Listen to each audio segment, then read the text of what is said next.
So you're enjoying drama. I take it you're good. Yeah, good, you know. yeah. Just get results. You get GCSE. Yeah, so I was not great academically at everything except for I got good results in drama, English, and PE. And media studies, but I mean, I loved it when you said mise en scène earlier. That took me right back. That took me right back. Mise en scène. Yeah, someone studied film. I haven't heard mise en scène since GCSE media, and it was great, wasn't it? Because all you had to say was mise en scène. You got a B. We did Dracula, and basically you just go, well, the mise en scène with it raining and it being a bit stormy weather creates a mise en scène which suits the film. B. Brilliant. So I love, yeah. Oh, yeah. No, yes, absolutely spot on. Bring back mise en scène. You enjoyed hearing it. I enjoyed saying it. Yeah. I really, really like it. So what GCSEs did you my GCSE, leave with out of interest? Like, yeah, most of them C's, and then an A or a B in PE and drama, and English media. I mean, it is interesting to me that you get the GCSEs at that point in your life. You've got the in PE and drama, and then you go on to be a stand-up comedian who works a lot of the time in women's football. Yeah, I know. Basically, oh my God, I'd never even thought of that. Sean. Mad. But yeah. But you were well behaved at school. I was very well behaved. Like, yeah, was never like naughty or sent out or anything like that. But definitely just didn't bother trying with stuff. Okay. If it weren't my bag. And was there a difference between the way you were at school and the way you were outside of the school? That came later. I had like a rebellious phase as I got to like 18. Did you go to college? Just with that freedom. With those GCSEs? Sixth form was part of my school. One of those. So it just continued. I'm always confused by that because I never had it. Yeah, I know. Right, so you continued. I imagine you're starting to drink. Oh, yeah. And to smoke? No, never fancied it. No, you don't see. Never well done. Fancied it. Well done. The only acting job I've had was I was Susie Sue in the background of... Do you know that whole thing of when the Sex Pistols went on TV and swore live on TV? The only acting job I've had was in a reenactment of that. And in that interview with Bill Grundy, Susie Sue is one of the Bromley contingent, and she has to stand smoking like this. And I didn't know that you have to tap the cigarette to get rid of the ash. So it was just building up further and further. And then it was coming down on my... And we had to keep reading. I had no lines, but they had to keep doing it. They had to be like, excuse me, you need to tap your cigarette. That's how little I've smoked, Sean. Wow. Yeah. Okay, but booze. But oh, yeah. Yeah, loved it. And it was right at that time of like...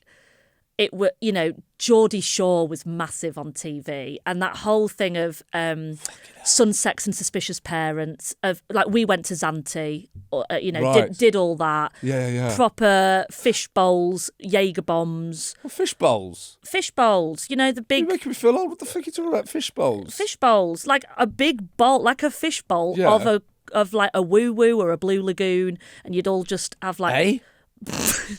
Right. Back in the old days. What were you going on about? 2012, and I know it was 2012 because when I was in Zante, we watched we were walking down the strip, and one of the bars was showing the Olympics opening ceremony, and we were all so drunk we thought it was the actual Queen that had jumped out of a helicopter. That's superb. And we were all like, "That's insane! That's superb. How did they get the insurance?" Really cool kids. That's the sort of question you ask, isn't it? How did they get the insurance for Her Majesty to jump out the helicopter? Really rock and roll. Yes, but we were going out there was one nightclub called the Viper Rooms. Well, there's two. Viper the Rooms, Village? Viper Room, no, in Harrogate. Right, okay. Viper Rooms and Moco, and that was my church. I was out there all the time. Indie night. No, by this point it was like early Drake and Swedish House Mafia, Avicii. Yeah, that no, sorry, I've got no idea. Drake could walk past me. I'd have no. Give over. I mean that. I'm not saying that like, I'm so uncool. I'm cool. I honestly have no idea who Drake is. He could walk past. It was a very specific time of like. Oh, EDM. I heard of Jake. but like, Jake. You've heard of Jake. You've heard of Jacob.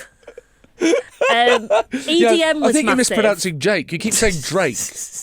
You mean Jake? Jake who? There was a night called YOLO. Do you remember YOLO? You only live once. Yeah, got it. that was Right. that was Drake and Lil Wayne that started all Yeah, I of heard that. of Little Wayne. Little Wayne. Diddy Wayne. Lil Wayne? Oh, we can't say that anymore, can we? Diddy. No. Hello, can't say No, Diddy. shouldn't do that anymore. Can't say baby oil. Because of him. So I was going out a lot, and then so it's either the nightclubs in Harrogate or you like got pissed in a field. Oh yeah. Because of how rural panel. There was a lot of that of like just going and bringing cans into a field. So for most kind of young people, that would be a park, but you're in a village, so it's a field. Like we would sit on hay bales. Yeah. Yeah. Or like try and run on the hay bales pissed. We would do that, roll them down a hill and try and run on them. Like That sounds so much fun. yeah, it was really fun. It was great stuff. Somebody would bring a That really sounds like shitty something that could be speaker. on Taskmaster. Yeah. Is that right? Yeah, totally. Somebody would bring a really shitty speaker. We'd all be drinking like Frosty Jack cider and getting really, really drunk in a field. And then house parties would be. I wasn't. You didn't have a house party, did you? I had one. I always think it's mad when someone chose to have a house party. Yeah. Even when I was younger, I would go, I'm not going to do that to my house. Yeah, total peer pressure. I think it was New Year's Eve. I was 16 or 17, and I must have said, either I said it passively and my friends were like, well, hang on, you've got a free house, or I've persuaded myself of that, and then maybe actually I went, I've got a free house, what are we doing? Either way, You definitely did that. I ended up going, let's have New Year's at mine. New Year's, the big one. New Year's. And it was the classic thing, Sean, of like, I just invited my mates, but word spread, got round, and it was like something from American Pie. There was all sorts happening in every room of my house. So my mum and dad and my little brother had gone to somewhere on the East Coast, I think like Whitby or somewhere like that, for a friend's house for New Year's. And so I was like, I've got the whole night free and all of New Year's Day to clean up. It'll be fine. I was really cocky, really stupid. And I was like, brilliant, it'll be fine. And then, of course, so many people turned up. Good party. but a lot of stuff happening that you were like, oh my God, I'm in so much shit if this gets found out. Yeah. Also, let's bear in mind, I live opposite my nana. Of course. So, of course you do. Thankfully, I think she was in bed for 8. Yeah. Something like that. Anyway, the You next... think she was in the kitchen. Yeah. She was absolutely having it. Going, play Drake again. Yeah. So the next morning, everyone's hungover. A few of my friends stick around and we're cleaning up. And we think we're doing all the clever stuff of like taking the rubbish to the bin in the park so they won't see it in their rubbish and thinking, yeah, well done, that's smashing. That's good. It's good. Hoovered, got rid of every crumb of evidence, so we thought. Yeah. My mum, dad and brother arrived back later that early evening. And my dad had this bottle of wine, I think, that he'd been given by his friend, and he goes over to the alcohol cupboard to put it in, and he sees this whiskey that he'd been saving, I think maybe for retirement, and it was down to that much in it. Oh my God. And obviously he clocked that, and then at the same time we had these doors that connected the living room to the kitchen that had glass panes in them, and they had smudge marks all over, and I just hadn't seen it. I thought, I'd been so focused on doing lots of other things, I'd missed these smudge marks. And my mum was like, and my mum and dad called me to them, and do you think you've gotten away with it at this point? Yeah, I'm thinking nailed it. I was Whitby. Was it now? Oh, lovely. Yeah, no, I just had a quiet one. I think we went round to my friends.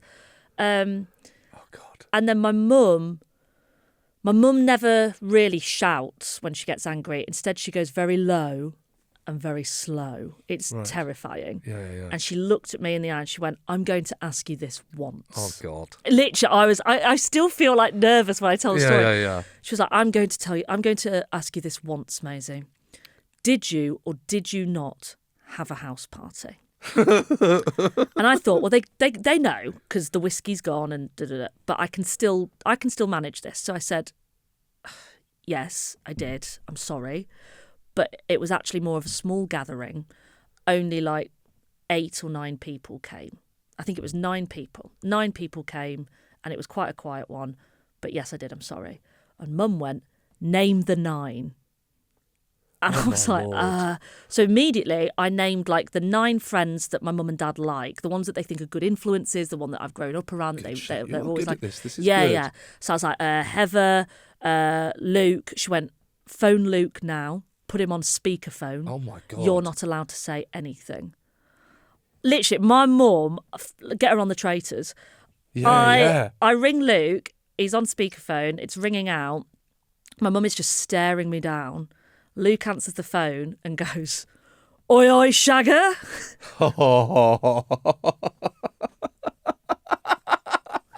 Mum is just still maintaining eye contact with me. Oh, my God. She went, hello, Luke, it's Jill. I know about the party last night. I just want to double-check numbers with you. So many people were in our house last night. Fucking Luke went, honestly, Jill, you've nothing to worry about. It was no more than like 80 to 90 people. She just went, thank you, Luke, hung up. I've never been, still to this day, before that or since that, in so much trouble. They wouldn't speak to me. They couldn't look at me. Like, I'd walk into rooms for the next 4 days, basically. I'd walk into rooms, they just wouldn't look up at me. Yeah, you don't fuck with a man's whiskey. No. My dad made dinner one night and I could smell dinner was ready. And I came downstairs and it was dinner for 3. It was dinner for just them and my brother. I was like, every time I tried to say, like, can I just, they'd be like, don't, and walk out. Wow. Eventually, I walked round the corner to my granny's, the one that lived at number 20. Yeah. Because I was just like, I can't be in this house. I'm not allowed to be in this. Like, it was just, I don't feel worthy to be around them. I was so ashamed of myself. And I went round to my granny's and I was like, which is my mum's parents. And I was like, they were like, what's the matter? I told them what I'd done. They were like, well, that was obviously very silly of you, but your parents will come round. And anyway, you know, your mum's been there when she was younger. She's done that. And of course I was like, you what? She went, oh yeah, your mum had a party when, didn't she, Laurie? Well, your mum had a party when we were younger and she was a teenager. We went away. Your mum had a party and someone stole all of the doors. And immediately I was like, oh, that's made it so much better. Thank you, Granny. And I sat at my granny's and had had my dinner with her and then was like, I feel like I can go back and have a conversation now. Yeah. Yeah. Also, your mum's kind of outdone you, by the way. It means your mum had a much, much better party. It's really cool. That's what inspired, on Taskmaster, one of the prizes was bring in something from your home that's the most, and I brought in all the doors. That's phenomenal. Because I was like, that's so funny that somebody would come round to your house and steal all the I love that. doors. I absolutely love that. Sorry to interrupt the show. It's me, Sean. Just to say, if you haven't already, tickets are still available for my tour. This is Torture. It's a spring tour. We're all over the country. I'm afraid there aren't any Scottish dates yet, but they will come, I'm sure. You can head over to seannwalsh.com and all the shows and tickets are there. It's selling really well. I'm really pleased. It'd be great to see you there. Cheers. Right, you're doing sixth form at school. Yeah. And this is the point, I suppose, where we're meant to be starting to think about what we're going to do with our lives, which is and that's huge. a turning point for me. And that's a turning point for you, because okay. I had no idea. It's suddenly, as you've probably been able to tell, like, loved childhood. I had a really happy childhood. Wonderful. I had a really good time, and I wanted it to last forever. And then suddenly, it felt like it hit me like a truck. Lovely. Like in sixth form, everybody suddenly seemed to have an idea of where they wanted to go next. Mm-hmm. And as I said, I loved my school. It was a great school. However, it was a school that definitely sort of only had one route, which was university. Which university are you going to? It wasn't like, are you going to university? Which university are you going to? So loads of people knew.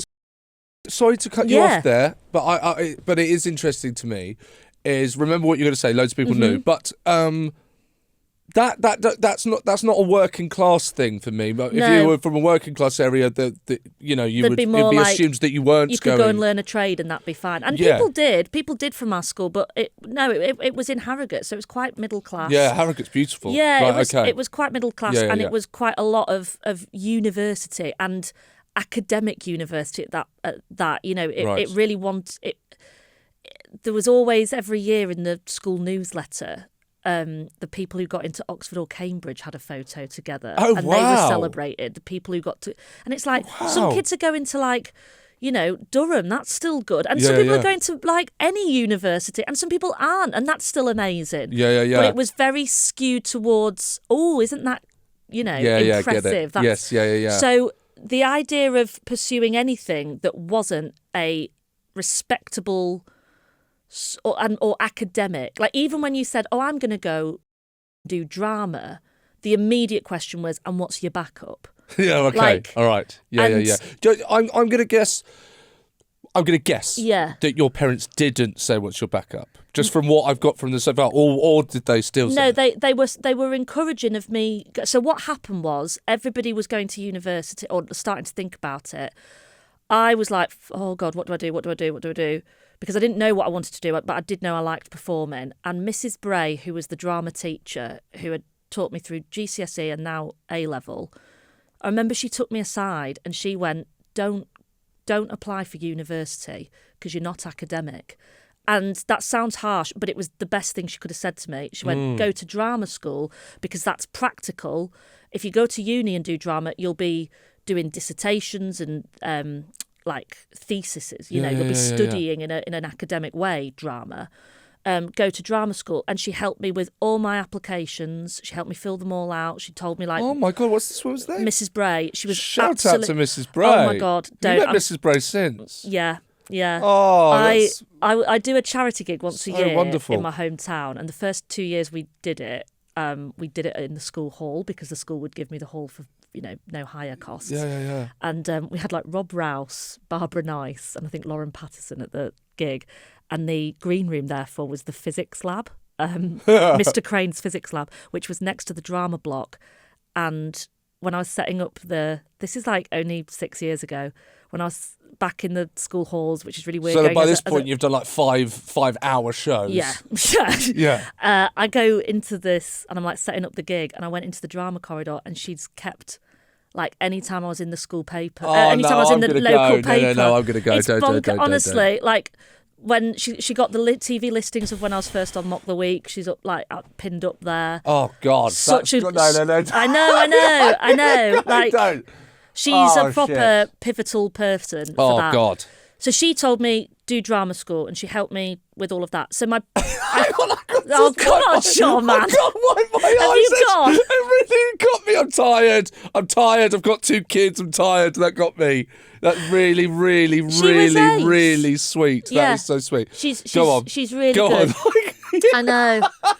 A lovely person. I want to meet her. I know. Right. Really Sorry. good. No, that's so sweet. It was really sweet, and she was great. And I think because she sort of backed me, I think my parents would have backed me anyway, but my mum would have probably been a bit like, but what's your backup? Like, we support you, but what if it doesn't? Right, just out of like more, not out of expectation, out of concern for me being okay in the big wide world. Yeah. Whereas my dad didn't go to uni, so he was like, yeah, don't, like, fine. Well, he wouldn't have had a sense of, I suppose, what that is. Yeah, really. exactly. If you don't go, you don't. I don't know. No. But was there anything expected of you? Did they expect you to do something in particular, or did they think you were going to do something in particular? No, they just cared that if I was going to do something, I applied myself. That was their only thing. They were like, if you're going to do it, you've got to chuck everything at it. Yeah.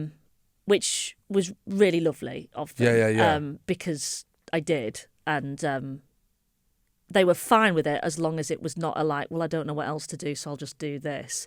They were like, if this is what you're going to do, really apply yourself. So, okay.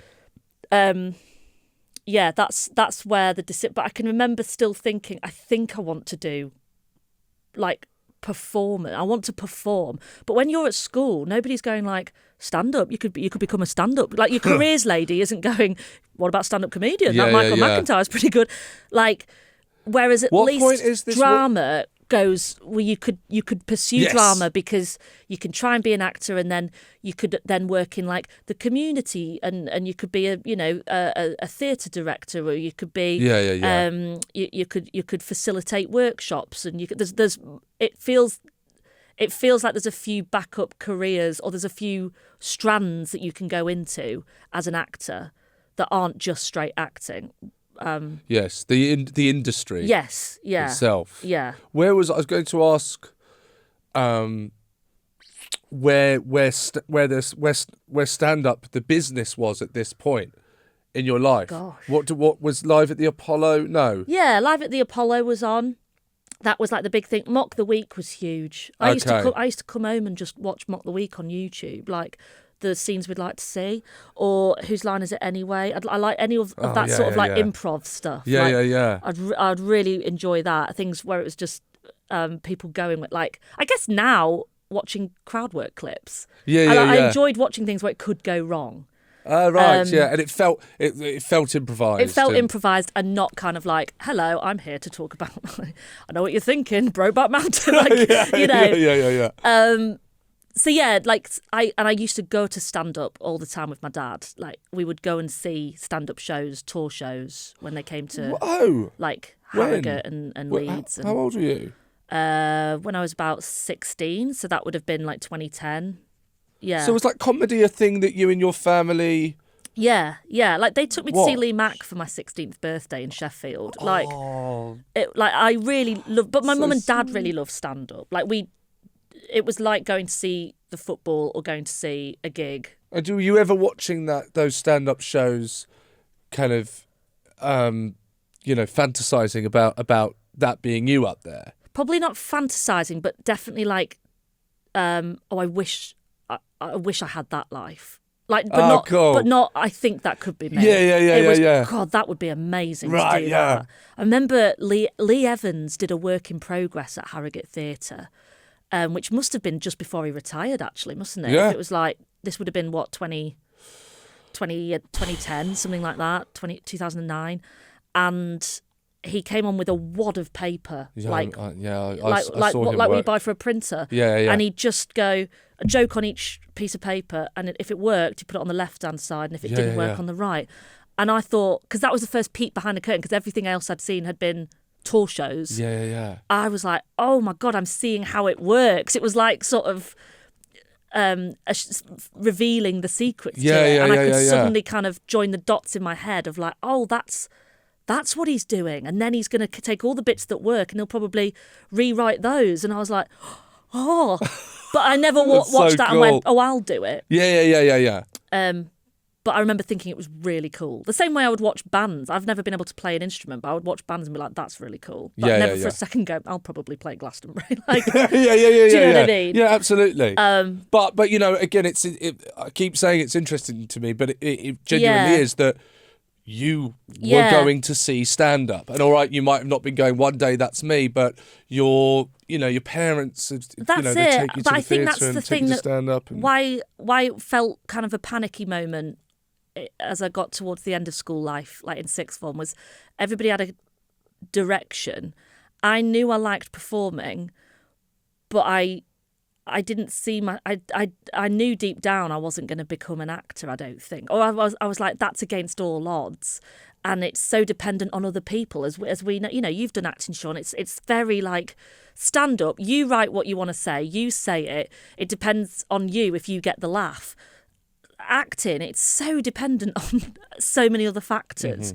So I was a bit kind of like really scared, and I just wanted to keep being a kid where I was good at PE, I was good at English, I was good at drama, I had good mates, I lived in a nice village, nice life. Yeah. And that was going. People were like, oh, I'm going to Newcastle, I'm going to Manchester, I'm off to London, I'm going to be this, I'm going to be that. I was like, I don't know what I'm going to be.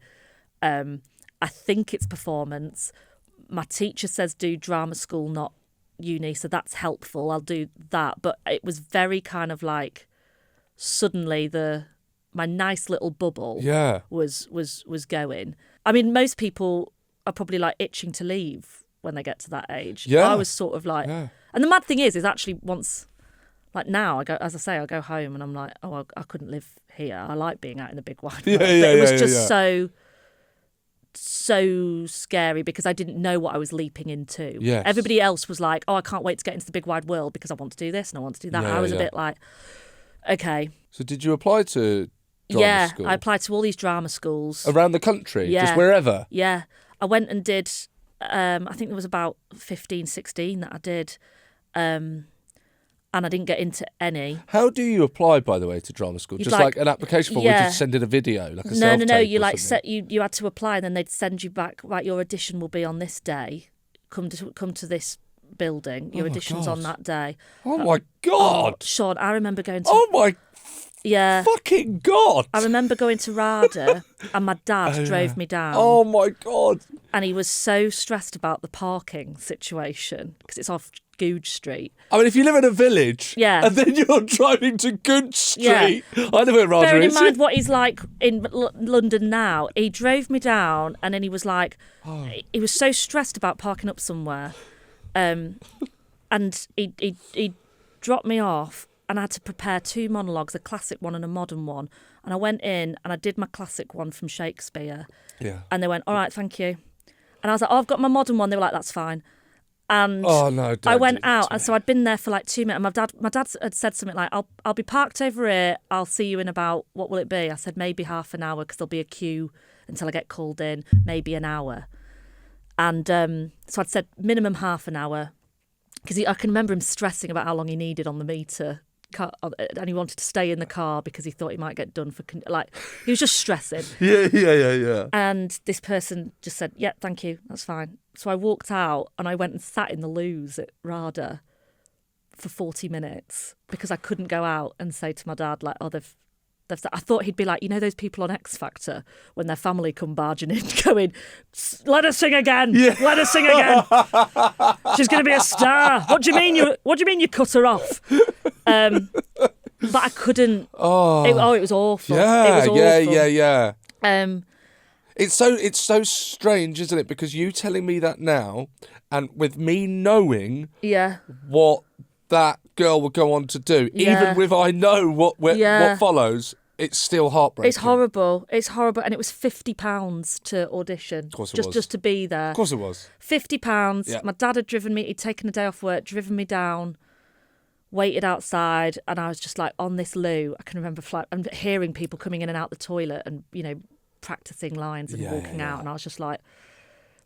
Locked the door, lifted my feet up, so I just thought it was an out of use toilet. For 40 odd minutes, just couldn't bear. It was didn't get into any drama schools, so stayed at home with all my friends having gone.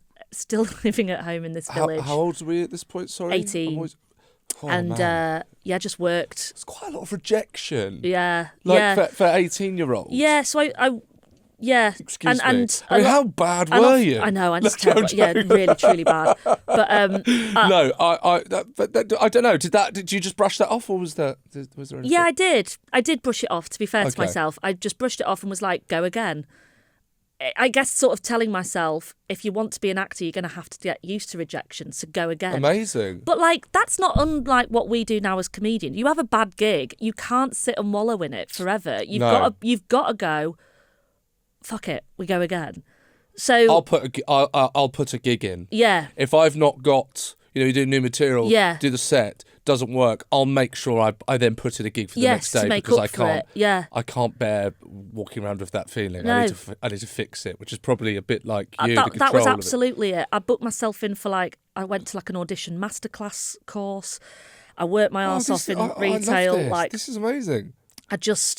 I went and watched a ton of theatre, read tons of plays, and went back again. And I got into about, I think it was 4 drama schools, and I chose one. That's so tenacious. So resilient of you to do that. It's amazing. Yeah. So, yeah. You got in. Sorry, I interrupted you. No. You got into 4 of them, and I got into 4 of them, and I picked one called East 15, which, if you don't. No, it's a drama school that has a bit of a reputation for sort of method acting. And I didn't get in on the acting course. I got in on the acting and community theatre course. So it was like doing acting and then you'd go into the community. So you do it in pupil referral units or old people's homes and stuff like that. Ooh. So I saw it as it would be a great degree to have because it's acting and then some. And for lots of people it is. I didn't have a great time there. It's a really... old school method with their teaching approach is what I'd say. Quite toxic. That sort of mindset of like, we'll break you down to build you up. Oh God. Have you heard they have this thing called living history? Have you heard about this? Absolutely not. I've not told this story, but I feel like this is the perfect podcast to tell it on. But I think you'll love this. No, great. In the first year of drama school, you have East 15 does a thing called living history, where it gets all of the kids in a course to live for a week in character and they pick a moment in history, like a defined. So the people above us, the kids in the year above us, had done a week as you're gonna corpse here, as like convicts in Aboriginal Australia. Okay. Oh my God. Yeah. So there's like, imagine this, a course, Sean, of like 15 white kids, right? Half of them are cast as Aboriginal Australians, and half of them are cast as like convicts coming over. And for a week, they have to live as that's their life, right? Year below us were the Irish potato famine. My year was the Cambodian genocide, right? So this is the sort of place that I've ended up after all this like auditioning and trying and thinking I've got to make it. I end up at this place where for 1 week, so the campus is in Southend. I'm living in Southend. Okay. I'm living in Southend-on-Sea, and every day for a week we get driven out to this field in Essex. No. Yeah, we're given character names and profiles. I was called Ming Lee.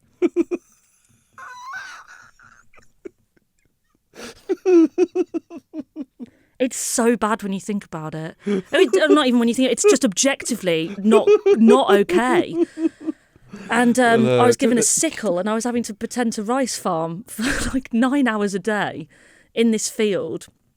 And half the class were cast as members of the Khmer Rouge, the army under Pol Pot, who killed loads of Cambodians. So we would just be like farming rice. I mean, it wasn't rice because it was just grass in a field.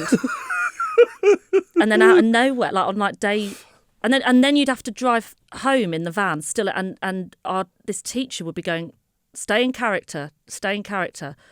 Then, like, I can't believe I'm saying this, but like accents were done. Yeah, accents were done. No. I'm not going to ask you to do it. I'm not going to do it. I think I might have done the accent, but that's back in 2013, okay? It was a different time. And I was told to do it by my acting teacher. You're trying to get your qualifications.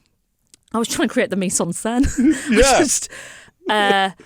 And so they'd drive us back in this minibus to the halls of residence, and they'd be like, don't shower, you had to eat rationed rice for your tea, but you'd be sat in your halls of residence eating it out of your like Leeds United cereal bowl, like that your mum said, "Oh, take that because then you'll know it's yours." Like that sort. It was really ridiculous. Sure, that's what they did back then. Yeah, of course they did. Leeds are a big club. Leeds were a big club in the 70s. Yeah, it was. That's the kind of place it was, and that kind of intense way of teaching, in a way that makes you think you're stood there going, I'm an adult and I don't think this is right. That was a repeated feeling for the next 3 years. Yeah. Like, it's funny to look back on, and it was like, you know, or like problematic to look back on. But, but it was not great. But yeah, so that's. But you're good at making rice now, though. I'm really good at making rice. So silver lining. Yeah. And let's just say I'm prepared for a coup. So that's how I ended up at drama school. But it was definitely like a fork in the road moment of like, oh God, I need to do something, and that's what I went and did. And I think it was doing all of drama school and getting to the end of it, and again moving back home to the village again for the second time when everybody else was in London and doing all, you know, signed by agents. I didn't have an agent.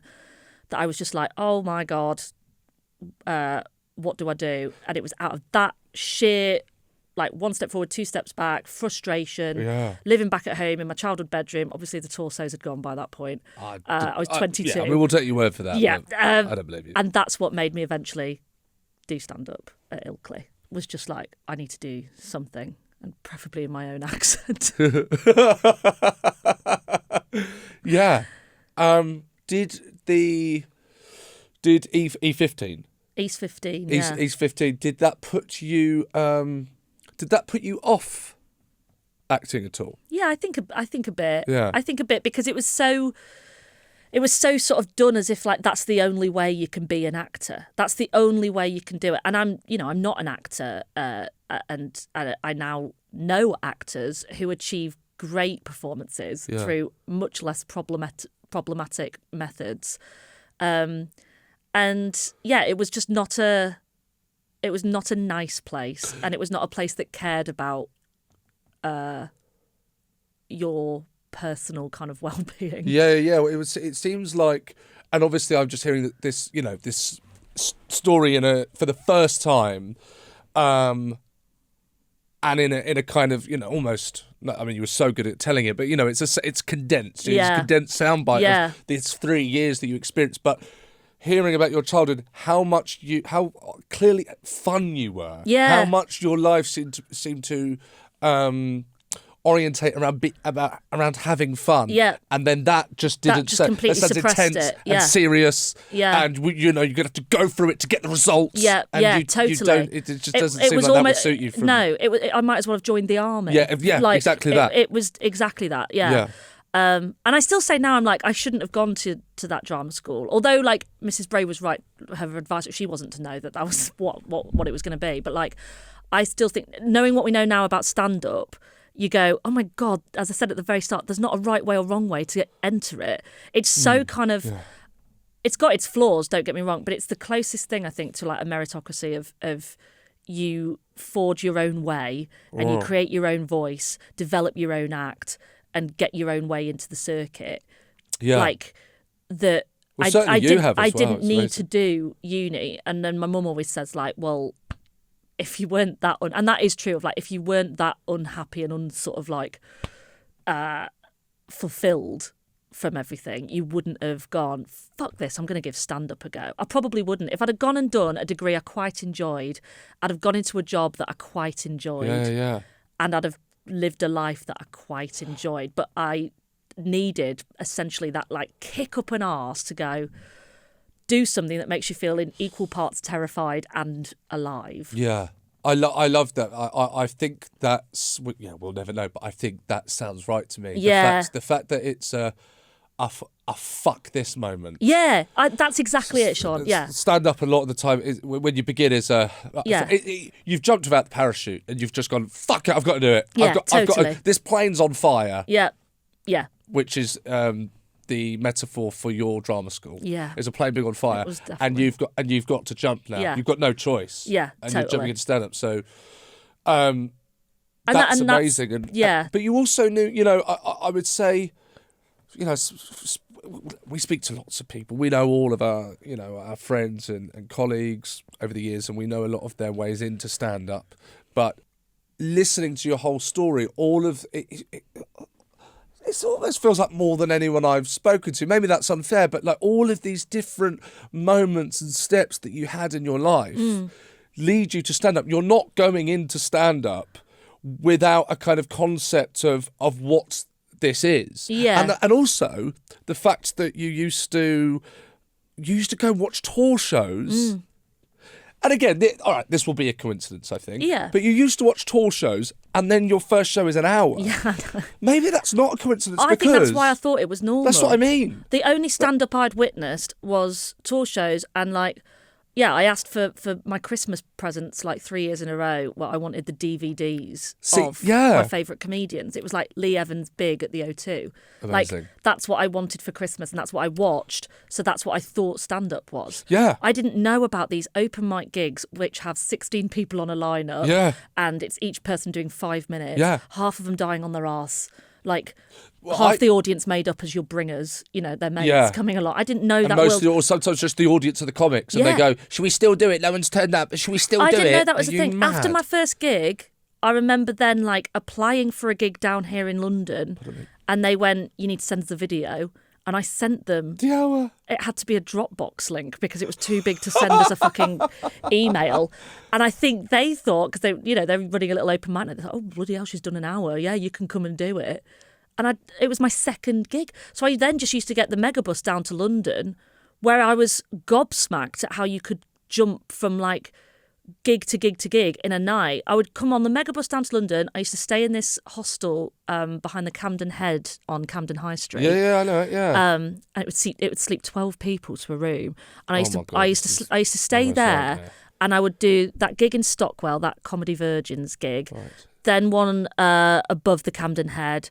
That like I'd gig one in Archway, and I was like, oh my God, again, Northerner in London, you can do 5 gigs in a night. Yeah. And all they want at each one is 5 minutes. Wow. This is insane. So I was like, what the hell? Back up north, I did an hour in a playhouse in Ilkley. That's amazing. So I'm actually really grateful I went in at that, because I turned up to the open mic circuit being like, this is a piece of piss. I'm not saying I smashed every gig. I definitely didn't. I learnt the hard way. I've not entered this the way that you're meant to enter this, but it meant that I was like, yeah, fine. I can brush off a bad 5 minutes. Yeah, easy. If I had a bad 5-minute gig, I was like, fine, tomorrow off we go. Yeah, it gave you a resilience without you even kind of. I think so. Knowing that's what he was going to do, because I grew up. I went to a couple of tour shows, but I really grew up watching not the open mic circuit, but going to a comedy club. Yeah. So the idea of doing an hour as my first gig, to me, it would be, there's no way. But I didn't know, because you grew up in Brighton, right? Yeah. So like you grew up going to Comedia. Church. I didn't know Comedias existed. Yeah. Like, I didn't know. I thought comedy was a professional comedian off the telly turning up and performing to 500 people who already liked them. I'm still waiting for that. I think if I'd have started on the open mic circuit, I might have quit. Yeah. I'm still waiting for all of them to like me. Yeah, that doesn't go away, does it? That doesn't go away. Still peeping from behind the curtain going, they're going to fucking hate this. Yeah. But yeah, I think what you said then about the fuck it moment. Yeah. That's so like, I've never been able to describe it, but it is that. Like, it takes something in you to go, oh my God, fuck it. And I was never a kid that did like, I wasn't a fuck it kid. I wasn't quite like rebellious. I wasn't quite like, I'll just do. I wasn't a particularly rock and roll kid. I really just liked the cocoon.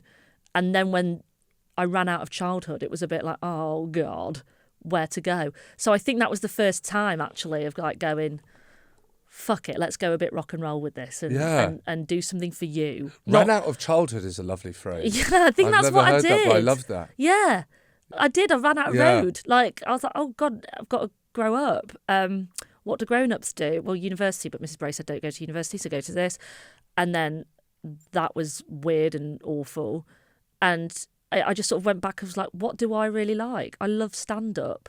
And I'd worked all the way since 16 through like school and sixth form. I'd worked at Fat Face, and I came back after uni. Surf shop. Yeah, like that surf clothing wear thing. Surf clothing, yeah. And I worked back there again, and I was so bad at my job, Sean, like really rubbish. I used to go up to menswear where there was less customers and just sort of skill. There was one bit of the shop that was not on the CCTV, so my manager couldn't see, and I would move the poof that you would try your shoes on to sit on. I'd move it there and just sit there. And I used to print out loads of till roll and just write little like funny observations. Oh. And I never did anything with them. So when I did my first show, I'd always used to put these till rolls in this tin on my desk. And when I did my first show, I remember like when that email came through of like Thursday, 16th of October, 7:30, I just tipped this tin open, and it was like till roll from 5 years ago at Fat Face, where I'd scribbled these ideas and I just scrambled them together, memorised it. I mean, if we watched it now, Sean, it would be a good 8 minutes stretched over 55. Well, the fact that there's a good 8 minutes in it is a miracle. But do you know what I mean? But I was like, the feeling it gave me was the feeling that I'd constantly wanted every year of drama school. Yeah. It was the feeling I got when I got a funny part in the school plays. It was the feeling I got when I made my mates laugh in the school canteen. Like, you know the feeling. You're like, it's addictive. You want it over and over and over again. Yeah, and one observation I would make is that, you know, you talking about how you loved your childhood, the way you put it, running out of childhood, but just earlier on you had said, and this might be in the previous episode, but our Patreon, our Patreon viewers will get this all in one. But about not wanting to grow up and how everyone else was growing up. Yeah. I would argue that of all of the locations out there in the world, the one that allows you to be not growing up. Yeah, to not grow up is what you now do so well. Touring around the country, smashing it on every TV show you appear on. Thank you so much for coming on. It's been an absolute pleasure. It's been such a joy. Thank you. Good. Well, there it is. The amazing Maisie Adam. I had such a good time talking to her. You can head over to patreon.com/ClassClown right now for some exclusive content with Maisie. Over there, you'll find her answering your questions, and you can hear me sharing my some unfiltered thoughts on some of the key topics brought up in this episode. If you haven't done so already, please hit subscribe or follow wherever you are listening or watching this. It helps the show massively, and that's it. That's all from me now. I've been Seann Walsh. This has been Class Clown. See you next week.